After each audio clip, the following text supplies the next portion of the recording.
김양은 사이코패스적인 행동을 보인다라고 하셨는데 지금 출력물을 보면요. 처음에 웃으면서 들어왔다는 거. 그리고 이 방에서 나보다 큰 사건 저지른 사람 없지? 자랑했다는 거. 그리고 손목이나 이런 신체 부위의 그림을 자주 그렸다는 것과 그리고 엄마가 의도를 갖고 아스퍼거 증후군이라는 관련된 책을 계속해서 넣어줬다는 것. 네. 이런 것들을 검토해 봤을 때 김양이 뭔가를 연기하고 있다. 처음에 구치소에 들어왔을 때 손등에 털을 뽑았다고 합니다. 그래서 안경을 벗고 눈을 손등 가까이 갖다 대서 노려보면서 손등에 있는 털을 계속 뽑는 그런 이상한 행동을 했다는 거죠. 왜 그런 겁니까, 그거? 그거 왜 그랬겠습니까? 본인이 정신병을 가진 사람처럼 보이게 하기 위해서 본인이 치밀하게 준비한 어떤 연기를 한 거죠. 근데 뭐 그런 연기를 한다고 해가지고 정신감정에서 그 본인이 정말 정신병자로 그렇게 진단을 받을 수 있다고 생각하는 것 자체가 이 아이가 정말 세상을 우습게 보고 있고 제대로 모르고 있구나 이런 생각이 많이 듭니다. 저는 이 사건을 보면서 틸다 스윈튼 주연의 그 케빈에 대하여라는 영화가 생각이 났어요. 그 케빈에 대하여라는 영화를 보면은 그 어머니가 사이코패스인 아이의 자식의 성장 과정을 이렇게 지켜보는 그런 내용을 담고 있는 영화입니다. 그 과정에서 이 어머니의 행동은 뭐냐면 아이가 사이코패스인 걸 알아요. 어렸을 때부터. 좀 이상한 행동을 보이는 거죠. 정서적으로 남들과 다르고. 그럴 때 이 어머니의 반응이 어땠냐면은 싫은 거예요. 아이가 싫고 내가 이 아이의 엄마라는 사실을 싫어서 계속 거기로부터 도망을 갑니다. 그러다 보니까 아이가 결국은 학교에 가가지고 총기 난사 사건을 벌이고 결국은 체포되면서 그렇게 영화가 진행이 되는데 여기 보면은 김양이 옛날에 엄마한테 내가 우울증 때문에 힘들다고 했다고 합니다. 그랬더니 엄마가 뭐라고 했냐면 나도 너 때문에 힘들다. 내 감정은 내가 알아서 할 테니까 네 감정 네가 알아서 해라. 엄마가 얘기를 했다고 해요. 그러니까 저는 이 김양이 사이코패스로 이렇게 발전되어 가는 그런 과정에서 약간 이런 가정적인 문제도 조금은 영향을 끼치지 않았나 이런 생각을 합니다. 또 그리고 그 아스퍼거 증후군에 대한 책을 부모가 직접 그 감옥에 넣어줬다고 하잖아요.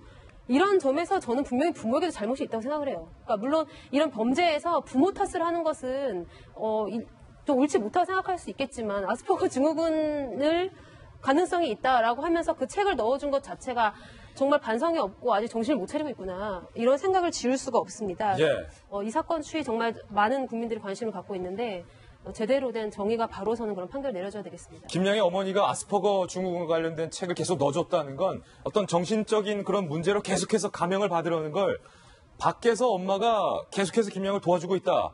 그리고 뭐 돈이 있으니까 재력이 있으니까 유명한 변호인들을 붙여서 그쪽으로 지금 계속 그림을 그리고 있다는 건데 정 의원님 그 앞에 김양이 보였던 이런 행동들은 정말 그럼 사이코패스적인 행동은 맞는 겁니까?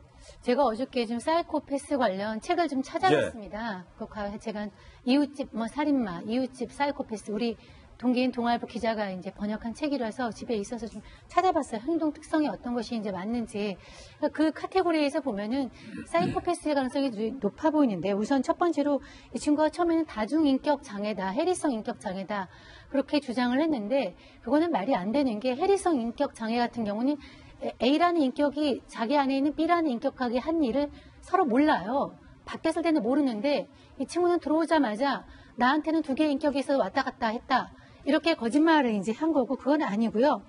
또 처음에 지금은 이제 아스퍼거 증후군이라고 주장을 하는데 아스퍼거 증후군은 이제 공감 능력이 전혀 없죠. 전혀 없고 때로는 굉장히 지능이 높아서 큰 업적을 내기도 한다는데 이 범인 A양 같은 경우는 17살 이 김양 같은 경우는 범인 그 피해자에 대해서는 공감 능력이 없는데 굉장히 자기에 대해서는 공감 능력이 뛰어나요. 그러니까 법정에서 연기도 할 수 있고 그 다음에 다이어트도 지금 열심히 한다는 거 아니겠습니까?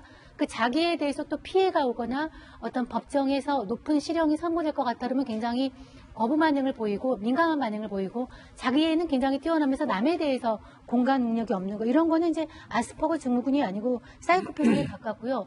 더더욱이나 이제 조현증이라고 하거나 정신분야증 같은 경우에는 환청이나 뭐 환각 같은 걸 동반하면 하는데 한청이 들린다고 얘기를 했다는 거예요. 처음에는 조현증 그러니까 정신분열증 이제 연기를 하려고 했던 거죠. 그러니까 어떤 소리냐? 그러니까 설명을 못 한다는 거죠.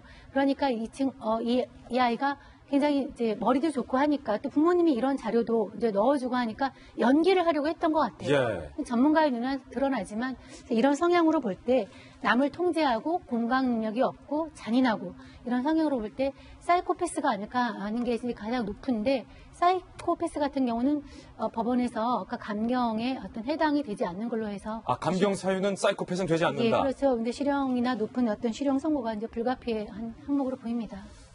구치소에서 피자 등을 즐겨서 시켜 먹는다. 그리고 거울을 평소에 자주 본다. 틈만 나면 거울을 본다. 그리고 신체 토막의 어떤 그림을 계속해서 그린다.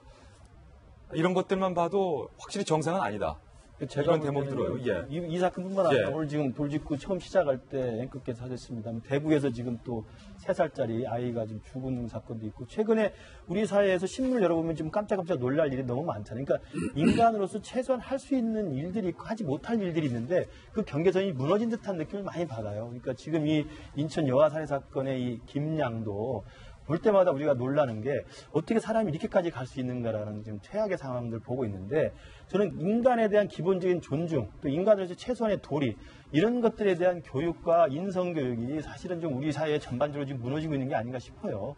왜냐하면 자식이 부모를 죽이고 부모가 자식을 살해하고 뭐 이런 것들이 다 지금 빈번하게 일어나고 있어서 저는 뭐 아까 우리 김 변호사 이야기했었습니다만 이 김양이 괴물이 된 이후에는 김양의 책임도 있지만 김양이 괴물로 돼가는 과정을 묵인했거나 방치했거나 조장했던 사회적인 또 분위기가 있었단 말이에요. 또 부모님의 탓도 있고 그래서 그런 모든 것들 종합적으로 돌이켜보면서 저 개인도 좀 돌이켜보려고 합니다. 김양의 부모님이 지금 과연 김양에게 아스퍼거 증후군에 대한 책을 구치소에 넣어주는 것이 과연 부모로서 옳은 행동인가?